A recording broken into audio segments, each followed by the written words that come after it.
Hey, Anand. Hey, Raj. Hey, thank you. Thanks for taking time to join us and talk to us about your experiences at Impira most recently with respect to your way engineering is being run there. To get started, maybe if you can take a few minutes telling us about yourself, that'd be Yeah, great. definitely. Thanks for having me over in your podcast, Raj. To kick it off, a little bit about me. So, I grew up in India and did my undergrad there. And about like I would say 14 years back, I moved to the US to do my master's at Purdue University, and uh, and then did a couple of internships at Google. And once I finished my master's, I sort of wanted to. Oh, sorry. But till then, it was all in digital signal processing and electrical and electronics engineering. My undergrad, my thesis was like, you take a picture of your meal. I'll tell you what you had for dinner or lunch. So with that, like when I came to the Google and the Bay Area, I definitely wanted to start my journey into like pure software development. And I went and joined Microsoft. Microsoft was like an amazing place to work for. I spent 8 years of my career there, and uh, and then about 4 years back, I my longtime dream of moving to the Bay Area, I moved down to San Francisco to work at Reddit for about 3 years, and after that, I'm here right now at Impira, looking forward to sharing my journey in all these places. Sure. Thank you. Thanks, Anand. Thanks for the intro. I think in March of this year, you and I were planning to get together to talk and meet in person. The reason I'm setting the context for for this part of the discussion is you joined Impira in November of 2019, and in a few months, the pandemic hit and it's turned our world upside down. So I'm really interested in sort of as we talk through your journey. How have you seen that? How have you seen the pandemic affect? How have you been running things? So jumping into that, into the next phase of the discussion, what we do sort of start off with is how you think about coming up with the engineering objectives for your team, right? So maybe we can start off with your experience at Impira, specifically in terms of once you joined the company, how did you come up and build that set of objectives, and then we can follow through the next set of discussions. And I do want to mention that I found your 3Ps framework interesting. You gave a talk about that at the Landing Festival in Lisbon in June 2019. I enjoyed your talk there, talking about purpose, people, and process. I found that sort of aligned with what we wanted to talk about today. So starting off with the purpose piece. I want you to take a few minutes talking about, and I'm from a listener perspective, we are more interested in the how aspect of things rather than the what, right? The actual practices are definitely interesting, but what we are more interested in is in the how, what sort of how questions you and your team ask to come up with with your objectives, and subsequently with how you organize yourselves and how you make and operate things at Impira. So let's start off with the objectives Yeah, piece, if definitely. you may. And thanks for watching my talk, Raj. So yeah, my throughout my career, my philosophy around leading organization has been the 3Ps: purpose, people, and process. So before I touch on the objectives, like in my mind, the purpose is extremely important, and the most important one is the people, but like purpose has its unique importance. Uh, so before you set your objectives for your organization, your engineering organization, or if you're running your own teams, the most important thing is to understand uh, like who your customers are, like, or what is the vision for your organization. And the way you start thinking about it is basically understanding what is your company's goals are. So for example, when I joined Reddit, like that was like 4 years back, the mandate for my team was redesign the website reddit.com, and then the goal was They were doing it for brand perception and make the site more welcoming for new users. So that was the goal of the company. And my organization or my engineering team's role in that was to build the redesign and ship it. So aligning with the company goals makes it extremely easy for setting the objectives. So coming to your question, Impira. So our Impira's goal is creating a world without files where people can put their data to work and innovate at the speed of thought. So the goal is like eliminate the files. And given we are an early stage startup, like the primary purpose or goal is setting this vision, coming up with the roadmap, and getting to the market as soon as possible. So so you start off with the purpose at the top level, and then you break it down to it's extremely straightforward. Like for a company like Impira, like the product needs to exist, and engineering is a key vital part of it. So the starting off with the questions like, why does the organization exist? Who are our customers? How do you make them happy? And depending on like the reason I highlighted Reddit and Impera are like Reddit, the emphasis more on was like speed was important, but it's less about like, hey, how quickly can you get it out? It was more, the emphasis was more on how can we ship a redesign without breaking or losing our existing customers. Like, so you have a higher order bet of different things. But like when I look at from the lens of speed for Impera, it's like being a Series B early stage startup. Like time to market is extremely important. So yeah, start with the purpose and like align your engineering organizations to make sure you're making your customers happy. In some cases, your customers could be your real customers. Sometimes it could be a stakeholder. Sometimes it could be your what your company needs. So Sure, definitely. I think that's certainly helpful in terms of how you've been thinking through your objectives. Talking about this, shift from a pandemic standpoint in terms of how we operate, have been operating remotely and so forth.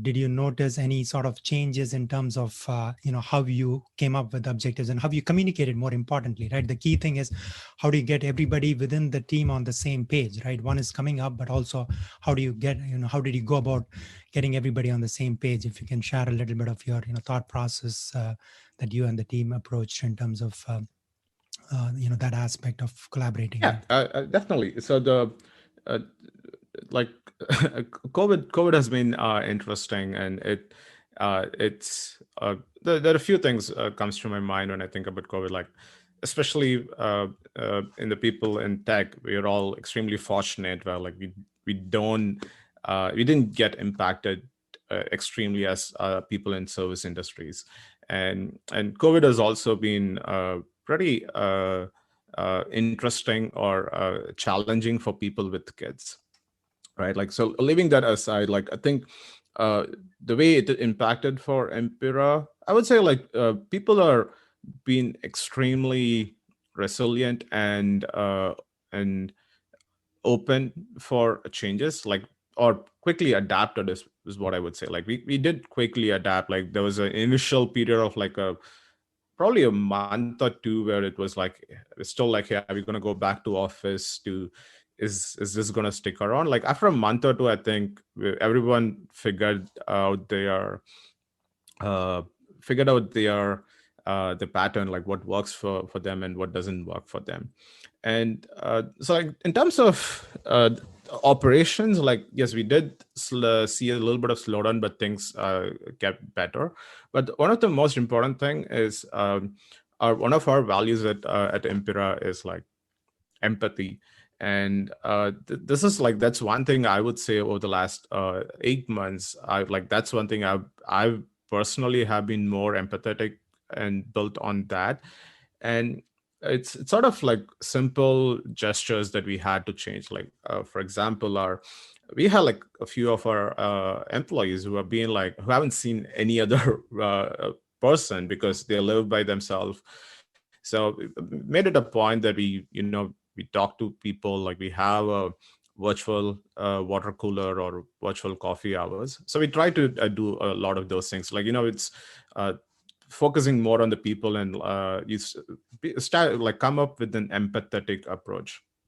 So how did the like objectives touch on it? Like it's a few things. Like one way, what we try to do is like extremely over communicate. That's the key of any organization. Even pre-COVID, one of the mantras I usually do is like keep communicating, keep communicating. So like at COVID, it's much more. And so before we hit COVID, a lot of our meetings has been like pretty well documented, in the sense like before even the meeting starts, like people have written down their highlights, lowlights, and updates, and like key discussion topics. So like having those sort of principles actually helped us to handle like the transition in remote. And we're still, I wouldn't say everything is perfect. We're still figuring it out. Yeah. Sure, definitely. It is a journey in terms of trying to adapt to some of these changes that we've been talking about. So in terms of the next aspect of, as we start with the objectives and go further, the next aspect of it is values, right? You did talk about the aspect of empathy, which is definitely key value that sort of runs through. And there were other values that I saw listed on the Impira website, in terms of continuous improvement, curiosity, courage to take risks, accountability, transparency, and diversity, equity, and inclusion. What I'm curious about is how do these tie to your objectives, and how do these subsequently flow down to how you organize yourself as a team, and then how you make and operate things at Impira. So if you can briefly talk about sort of how you see some of those values, because values are sort of it's like motherhood and apple pie, right? Every company has customer is number one, but it really means something different to actually practice that, right? And so in terms of how the day-to-day processes, for example, are tied to that. So if you can sort of help us understand how those values tie through across the objectives and the organization and process and systems at Yeah, Impira, that would be helpful. definitely. I can definitely touch on some of those things. The way culture is extremely important. It's the way I think about it is it's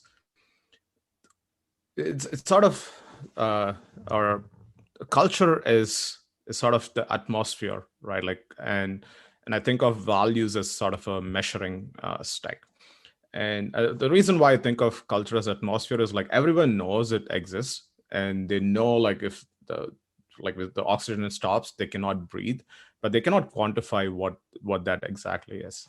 So culture is something very, very similar. Like we do what we do because of our culture. uh, and it requires conscious thought on how we implement stuff.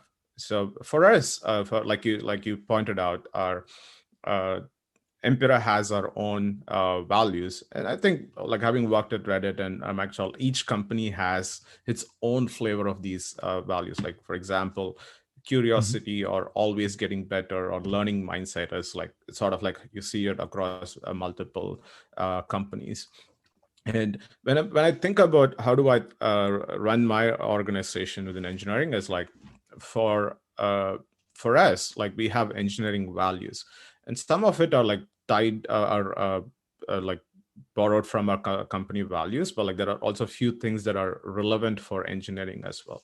So we use engineering values in two aspects. One is in our engineering ladder. We can touch on it in a separate follow-up topic, but engineering ladder has like set of values, and then like for different levels, how what attributes and traits are important for an engineer to be successful at Impera.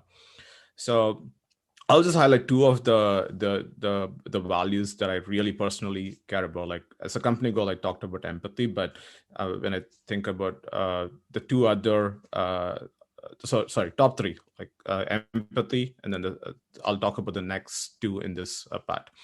The The first one is autonomy, and the second one is transparency. So for transparency, like one of the things I truly believe is the team that sees reality the best wins. Uh, so what does that mean? Like I built a culture where, or I built a value system or culture where like I've encouraged my team to raise things that are not going well, like, and also raise things that are going well. Like that's people do that, but there's always been a case where like people tend to not share when things are going well, but it's more about like they think they could handle it. Emphasize a lot around transparency about like things that are going well, not going well. That has made a significant change. Like we can see what's not working well, and we can optimize on it. So transparency is one aspect. Like you'll see it in our processes and objectives and how we talk about things at work. The last part is like autonomy, and that's my personal favorite, because I sort of touched on my leadership philosophy, which is the three P's, like people, process, and purpose. But like when I think about me as a leader, what do I try to bring to an organization I come in is my role, either here, Microsoft, or Reddit, everywhere. It has been about unlocking the potential for the people who work in my organization. That's truly like my strength. Like the engineers are building the code. They are like extremely talented people. My job as a leader is to enable them to reach their maximum potential, and I do that by we call it autonomy, but like you can think of it as agency or empowering the team more. So Cool. Thank you. Thanks. Yeah, that's definitely helpful to understand how you've been thinking about values, and as you said, we can talk about in the organization section of the discussion that we're going to jump into next, in terms of how that is reflected further in how you organize yourself as a team, right? And also how you make and operate things. So getting into the organization side of the discussions, we start off with hiring, and again, hiring is one of the things amongst the many that has changed in this in this pandemic situation.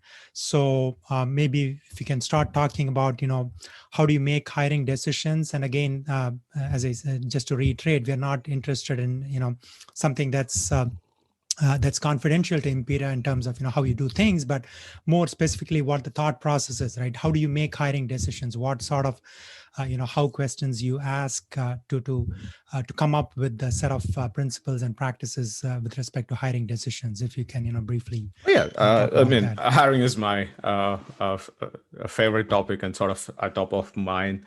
I spend but depending on the week, sometimes half the time on hiring, either talking to candidates, trying to sell them, and a bunch of things.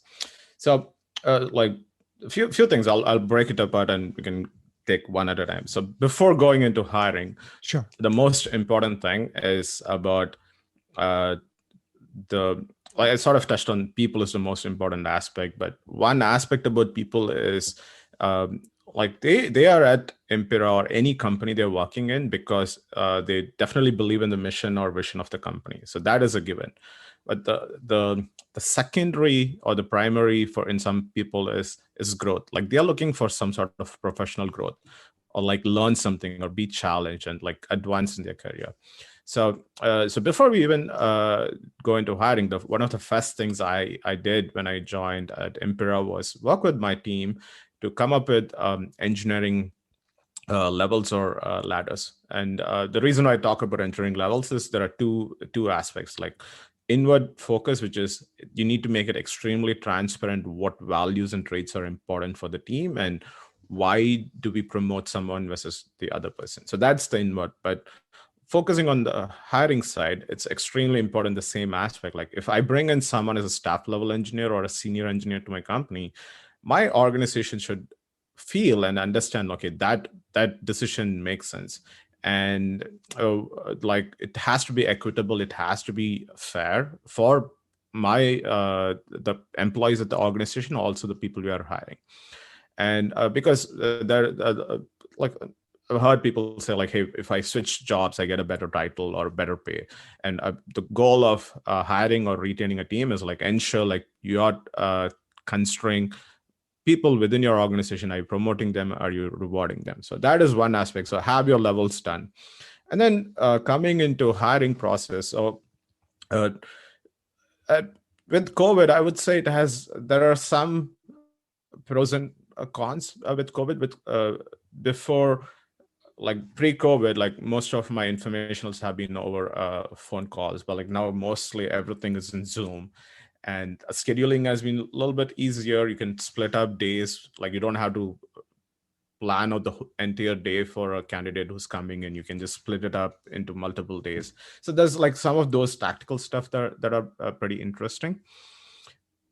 But my role and how we think about hiring at Impira is slightly about or hiring is a two-way street. Like the candidate is evaluating you as much you are evaluating the candidate. And that's like my North Star when I think about hiring. So like the entire processes have been structured around it. So we like our biggest strength as a small startup is like speed. How do we get to the candidate, and how do we try to give them the risks and everything associated with it. So I start off with almost all my candidate interviews. I start off with the 1 hour informational, and it's not even informational. I tell them like, you get to ask any questions about Impira, and then I state the current risks and things that are going well, and starts off with the value, the transparency at early at the stages. Like I want the people who understands the things that are really going well and the things that we need them to come and help us out. So that happens, and then I make myself available during the whole um, hiring process, right from informational to the offer stages, and I do the final offer negotiation with our candidates. And like the other interesting aspect I tend to do is we don't set any deadlines for any offers we send out, and I'm very transparent about it. Like it's if like I trust the people are not going to abuse the system, and if you're going to give them an offer, and if it's not a real offer, they're interested. I start off my every offer call with this thing: tell me, list down everything that was not letting you to jump on this offer right now, and then like I just go tackle one at a time to see if it's going to be a great fit. So yeah. Cool, cool. Thank you. By the way, speaking of sort of interviewing being a two-way process, again, I think in the talk that you gave at the Lisbon Landing Festival, I found the 4 dimensions of career decision that you had picked from one of your, mentors or leaders in the past, right? It's about, emotional, aspect of the decision, financial aspect of that career decision, professional, does it look good on the resume, and then last but not least, intellectual, right? Are they going to be intellectually challenged? So that was a pretty good way Yeah. for thinking about it from the candidate side. So Yeah, so that was that's thanks for pointing that out. So mostly my offer call starts with that way. Like ask them like, tell me. So if I'm giving you an offer, I'll be like, hey Raj, here is your offer, and I'll make it extremely clear. Like, hey, you've been leveled at this based on your number of years of experience, your performance at the interview, and I avoid the taboo. Like I don't make it a taboo. Like I make it extremely clear. Like, look, we are a startup, and we need like this is sort of our pay range, and like yes, we can try to negotiate it, but like I said, being fair to my employees is also super important. Like we try to keep the negotiation to a minimal. That's something I learned from Reddit. Like Reddit is it's pretty straightforward. Like we'll give you the best offer we can. You like there's no negotiation. It just makes it much more equitable, easier. So I took a lot of those learnings. And the framework I share with some candidates, like if they're interested in how I make decisions, is there's like you mentioned, like financial, professional, intellectual, and then the emotional is like a combination of all those things. This again I picked from one of the like VPs that read it. Professional is sort of straightforward. Like, hey, when you add this in your resume or your LinkedIn, is this going to look like an additive. And most of the tech startups are definitely an additive, right? uh, Touching on financial is pretty important, right? Like, we are a startup, which means delayed gratification. Like, yeah, we'll give you equity, but it's going to be worth millions of dollars, but like in a much further in the future. So financially, you need to think about it slightly differently. And I encourage candidates to even at Impira, at Reddit, I'm like, this might not be the right offer because their needs at that time, based on their family, has been slightly different. Like, they they need that because they might be thinking about buying a place, or having a kid, or have like that. There are so many different aspects, so there's no good or bad decisions. And the last aspect, which we like we as a startup at Impira stand out, is like the intellectual aspect. Like that's one thing I can definitely guarantee for anyone who's coming in to work at Impira. Like, you're going to be definitely challenged, pushed outside your comfort zone. We are trying to like set ourselves as a leader in a space, in the problem space we Impira is solving.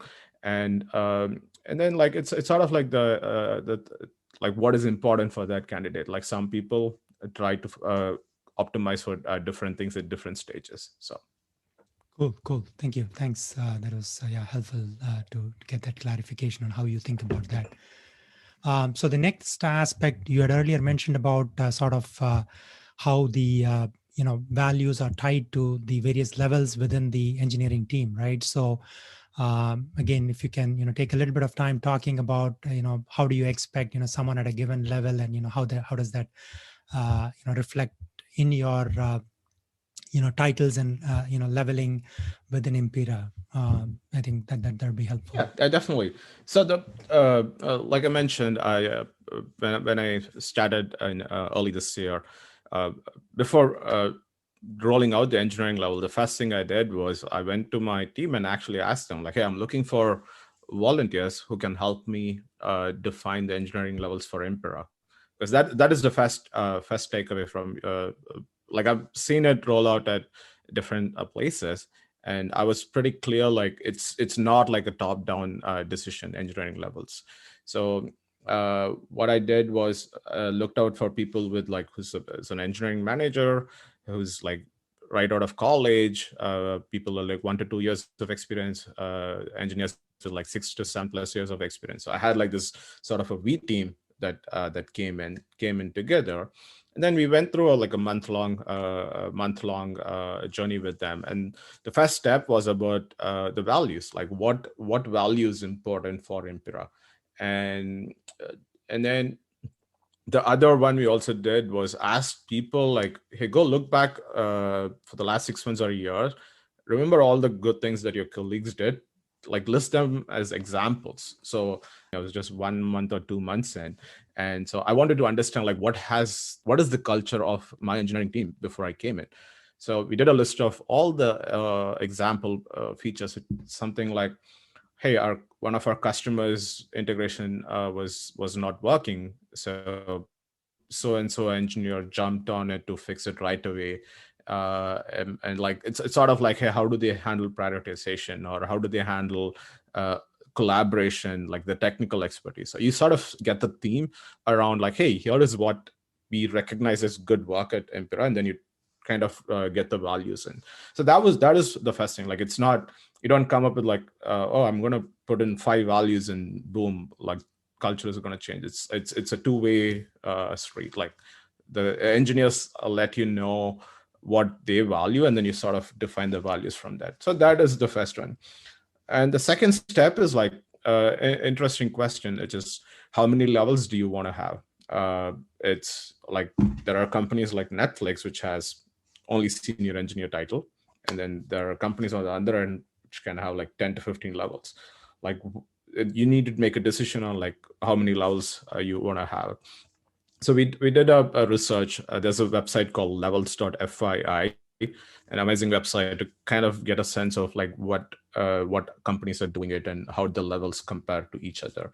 And then we pick the number of levels. And then the next step is, now we have the values in the number of levels. It's more about filling out the individual traits. So we did that. The team did some of it, and then we opened it up for a broader feedback. Before we rolled it out to the company, we said like, hey, this is what we have done, this is a process. You all get like a week or two to provide any feedback. Like if you don't like it, please let me know. Again, tying it back to the transparency, it's like the team that sees reality the best wins. So if the team hates the change, there's no point of bringing in the change. So during that, like keeping people looped in from early and having enough points where we were leveraging feedback. When we rolled it out, it was pretty straightforward. Like the people actually really like there was no drama after we rolled it out, and yeah. Cool. Thank you. Thanks. Yeah. So I guess in terms of the next aspect of the organization discussion would be structuring of teams, right? How are I know you're a early stage startup, and I'm not talking about sort of multiple teams broken up and all of that, but generally more from a thought process standpoint, how are the teams structured, right? What sort of mindset or approach you take in terms of structuring teams within engineering at Oh, Impira? so I mean, like regardless of the size of the team, my approach around structuring the teams has been pretty similar. At Reddit, where I had to organize teams, which was around at some point like 30, 40 people, and at some point it had like 80 people or 50. Like, or right now my team is about 20 people. So the size is not really too much on top of my mind. I usually start with the Sure. purpose, right? Like, what are the key objectives for the team? And well, like once you know what it is, like for example at Reddit, what I did was like I mentioned earlier, like we were going to do the redesign, and for that the team, it made sense to align the each team with the persona that we were tackling. Like this person who comes and consumes content, person who comes and creates contents, the user who moderates content. So we had dedicated teams for each of those teams. Like I've seen that work. At Impira specifically, what we did was we had teams tied to the product surface areas. We had a sort of a V1 version of the product and the V2 version. So we like initially we tried that, and like we sort of noticed an interesting observation where like even though there was no specific mandate to separate these two experiences, but like given the aspect that teams were like focused on V1 versus V2, subconsciously people made decisions which were like sort of which did not go hand in hand with those two things. So like after that, like after the first quarter, what we did was we moved into more focused on user use cases or user scenarios that the team was tackling on. So we had a team which was primarily focused on all user experiences, like how do you sign up, how do you onboard a user, how do you share an organization and things like that. And then on the other hand was like a team which was focused on data extraction or manipulation, so like product experiences. And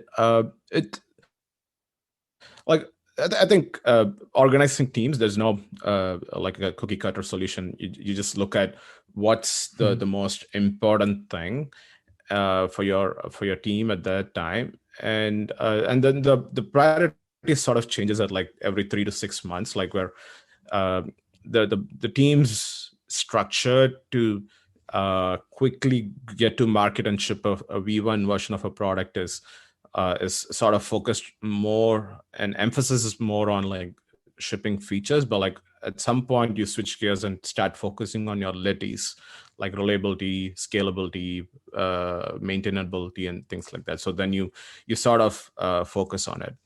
And more like a little bit less abstract way I think about it is you always know what the teams are, or like, and you're basically, as part of your reorganization, you are thinking about how much percentage of investment you're going to put in. What that means is like, okay, I'm going to build feature development or the foundation or like moonshot ideas. And depending on the objective of your company, sometimes you're going to put 90% of your efforts into the feature development, 10% into foundation. But like as the team gets to a different stage, it might be like 30-30-30, or it could be different. So think about organization as like a little bit more fluid, and align it with what level you want to invest in. And there are interesting frameworks a different company uses, like at Reddit, and like we use sort of the 70-20-10 philosophy on how we invest our teams on different things. So 70% of our resources and the teams are focused on the core product, and 20% were like focused on new initiatives, and 10% were focused on moonshot ideas. And I believe that came from Google.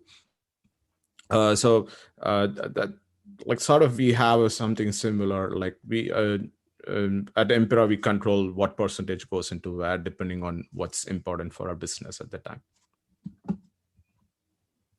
Oh, thank you. Thanks. I think that is definitely, yeah, in terms of aligning to the business needs and trying to be more fluid from a organization standpoint is definitely the right way to approach it.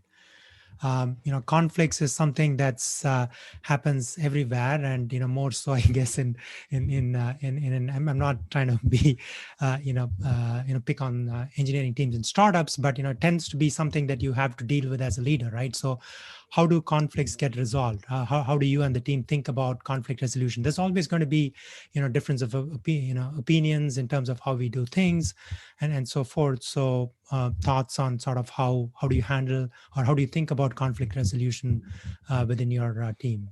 The conflicts, as you call it probably are things when comes in when people have certain ideas, and there are better other ways of doing it. And the other aspect comes in when like I've seen conflicts earlier in the past is when people were surprised about certain thing.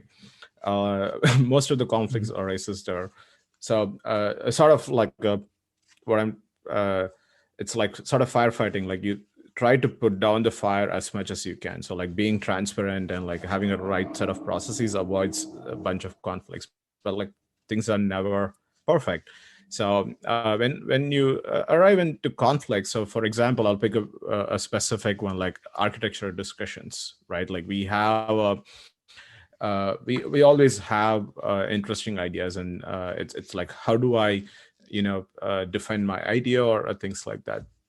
So at Impira, what we used to have is sort of an architecture review where it was more looking back. Like the team comes in and presents an idea around, hey, we shipped this feature. Here is where the decisions A, B, C, and we picked option B or whichever option they chose, and here are the results.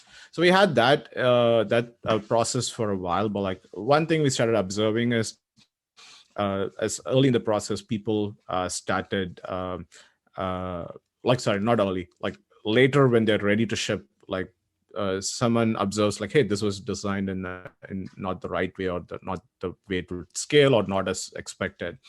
So we moved into this new process where I pretty much allowed this idea from Pixar.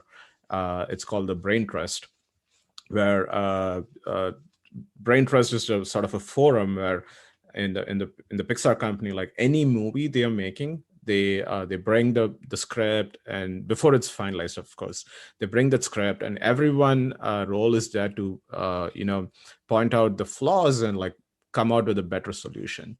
And that's something that was so relatable for me, which is like movies and product are similar. Like there's never a movie that you come up with a movie and you launch or release it, it's like it's a super duper hit. Same with the product, you never get it first at the right time.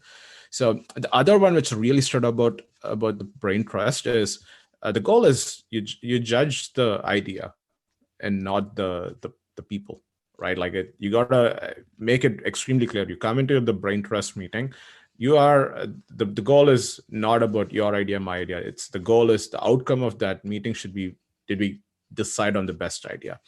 So making it a forum extremely clear where like, hey, this is not about you, this is about making the right ideas for your business, definitely helps. So for conflicts, again, for engineering debates, like have a clear forum where you make it easier and comfortable for people to judge the ideas and not the person. And for personal conflicts, like definitely either encourage them to talk to in person. If it's extremely hard, be a mediator, and but like never, don't ever end up caught up in a telephone game, like where someone comes and tells you something, you go back and relate, like that's just a disaster waiting to happen. So Sure, sure.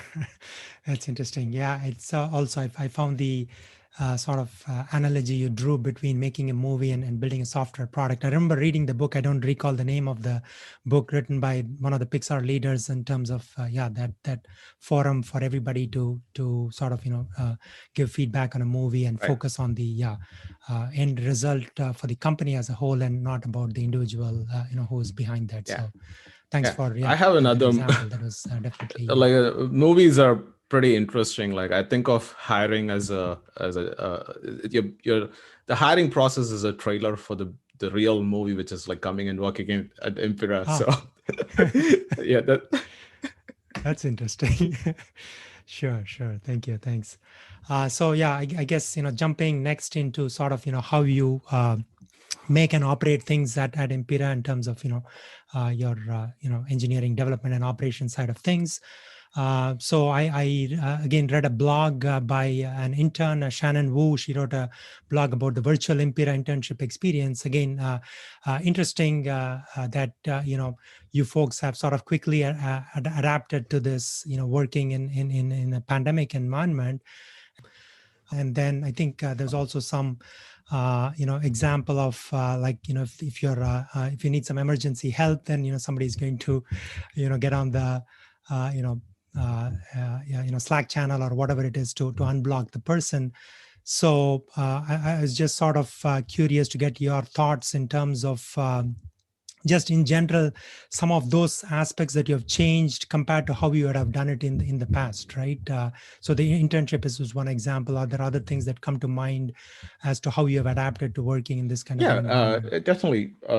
Tying on to onboard hiring, as we onboard new engineers, like we are much more thoughtful about, like is sort of talked about the help desk or like emergency service. Like we like the first thing is we have a new employee have at least 3 or 4 people that they can connect with right away. Like the first thing they do is like it's their manager, and then an engineering mentor, and an engineering buddy, and a cross-functional buddy. So which is like, so everyone has their own roles. The manager role is to, of course, set their 30-day, 60-day, 90-day plan, help them onboard.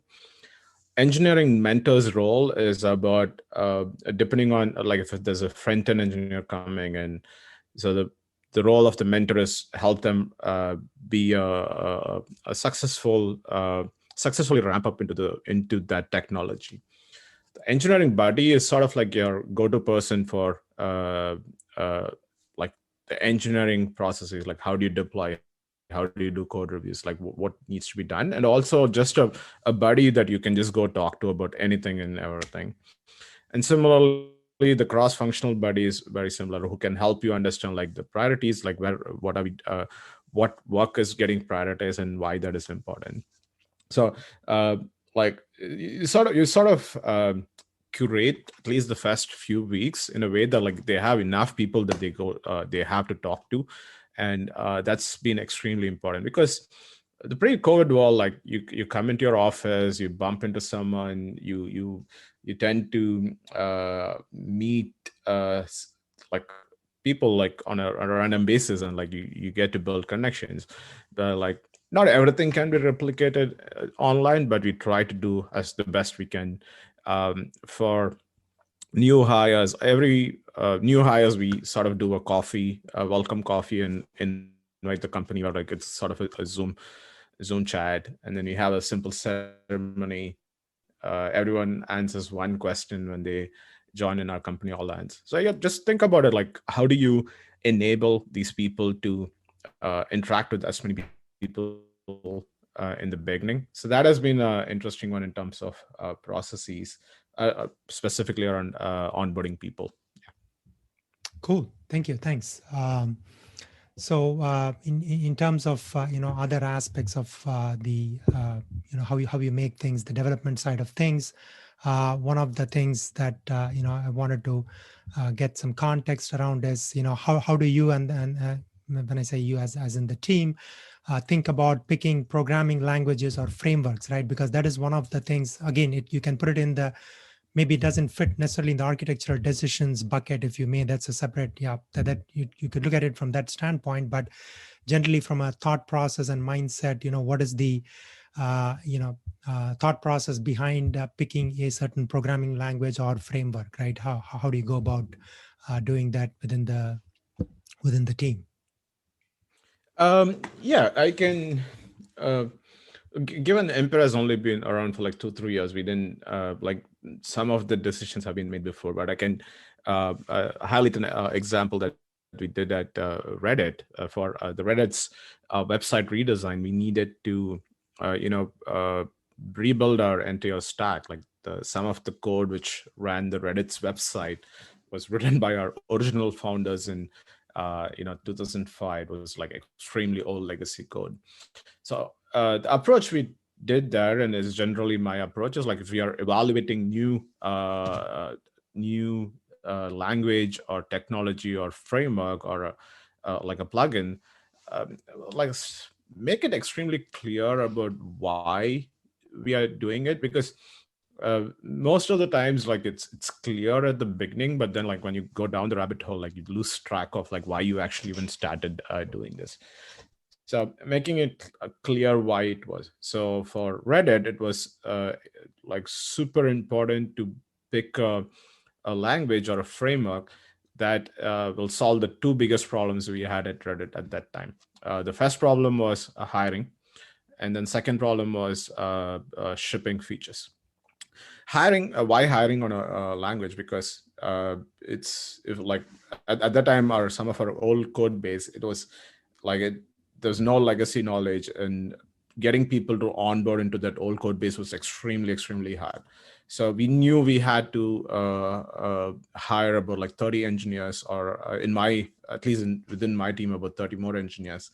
How do you make onboarding easier? So picking the latest front-end framework was important.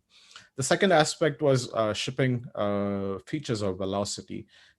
Before the rewrite, like some simple bug fixes took like about a month or sometimes more than a month to launch it, because it was just insanely hard to make changes or like make sure you don't break anything.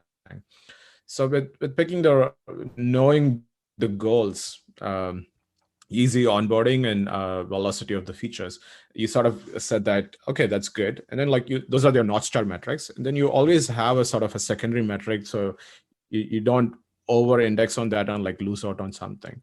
And the secondary metrics are usually I align it with the company goals. For example, it was really important that our performance was super fast in the new framework. So setting those goals, it makes it extremely easier to pick on the new language. So what we had was a couple of engineers over like a 2-day break just went and did a quick prototype and sort of, okay, did that align with what we are thinking about it? And if it's sort of aligning, then you just sort of at some point take the plunge and jump and drive it. And some of these decisions have been organic in some cases, like I've worked in the past, and some are more methodical, where like, hey, we need to go do this. But I've seen organic decisions where like I understand why they're doing it, and sort of put in a very quick prototype. Like, don't do the fancy stuff. Like, can we do the simple stuff? And did the goal and the prototype align? Then just take a plunge and go at it. So cool. Thank you. Thanks. Yeah, that is good to understand how you and the team think about approaching decisions with respect to programming languages and frameworks. I guess the next in that line of discussion is around testing, right? How do you think about testing? I know you talked earlier that one of the primary goals in terms of Impira at this point is to get things out quickly, get feedback, and so forth. So in that context, or sort of in general, how do you think about testing, across Yeah, engineering team? I wouldn't say we have nailed testing here at Impira yet, but like there's always areas that we are improving. When I think about testing, few things come to my mind. So, uh, like the ideal goal is like how do you make testing in a way that is easy to run, the tests are reliable, and it's do you have the right level of unit test and integration test. So I would say like we are about halfway there at Impira.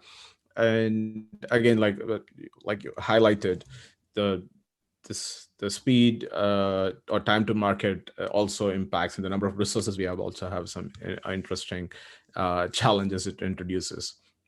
So like at Impira, given we are an enterprise product, like some of the learnings I learned at Microsoft, like working at Power BI, is sort of what I try to emphasize here. Like regressions needed to be extremely rare, and every deploy that we make, we try to do a weekly deploy. And our staging, we do a every day deploys, but we strive to do weekly deploys. And before it happens, we have our QA team who runs a bunch of manual testing, but also runs a bunch of unit automated testing. Yeah. Cool. Sure, sure. No, I think it's definitely a balance between sort of resources and sort of where you are in terms of your, current, stage of development within engineering.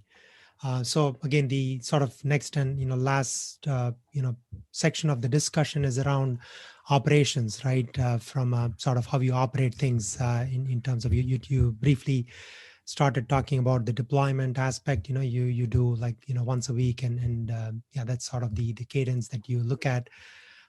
So in terms of the operations side of things, what are the areas that sort of you and the team are focused on? Like one of the examples that comes to mind is how do you think about adding capacity versus optimizing software in terms of the mindset, and how do you think about that, right? Given where you are from overall company standpoint. So maybe we can talk about that, and if there are other areas outside of that from an operation standpoint that you think would be would be helpful to share with others, that's also something we'd be interested in. So let's start off with how do you think about adding capacity versus optimizing software from an operation Yeah. standpoint? So in terms of at a higher level of operations, like we touched on some relevant aspects in like the earlier chats, like deploying, transparency, and sort of like how do we make decisions in terms of scaling. We rely heavily on our sort of our architects or our my CTO. And the goal is we sort of have our key user flows defined for Impira or for any companies. If you may like, if I have to make it generalized, it's you have your key user scenarios. Like for example, like if it's Facebook or Reddit, it's like the first time you see the newsfeed, how quickly can it load? And so you sort of define your key user scenarios, and then like, and you sort of set your, what is your ideal goal look like? And usually the goal is like you don't like as you start focusing on performance or scalability, like you have your ideal state and your current state. So when you start breaking it down and coming in, you sort of figure it out, how much of it is like optimization on the software and how much of it is like purely a scaling issue. The scaling stuff comes in more around as you have more assets or more users or more concurrent users, you sort of think about it. But like our emphasis has more have been like, okay, uh, can we optimize the inner workings of the software, identify what are the bottlenecks. Like for example, start with the user flow. If the user is going to search something and they need to see the results within like let's say half a second, where are we? And within that, like break down into what the actual bottleneck is. So we do that a lot of investigation. It's not like blindly, okay, let's go scale up our AWS instances and everything is going to be beautiful. So it's definitely start off with the software optimizations, and then scaling. We have our one of our resident engineer who keeps an eye out for like how are we utilizing, and are we utilizing all the instances that we have used? Should we scale it up or scale it down, and a few things. So I don't think there's a magic where like, hey, is there a framework? For me, it's more about like, hey, break down the problems into atomic problems, solve the problems that needs to be solved, and also the external factors will help you drive the scaling aspect. Cool, cool. Thank you. Thanks. I think we sort of started off with the objectives. Talked about your values, and then how you organize yourself, and then on to how you sort of make and operate things. Thank you very much, Anand. Thanks for taking the time to share your experiences and insights. During your time at Microsoft, Reddit, and Impira. Thank you. Thanks once again. Take care. Awesome. Thanks, man. See ya.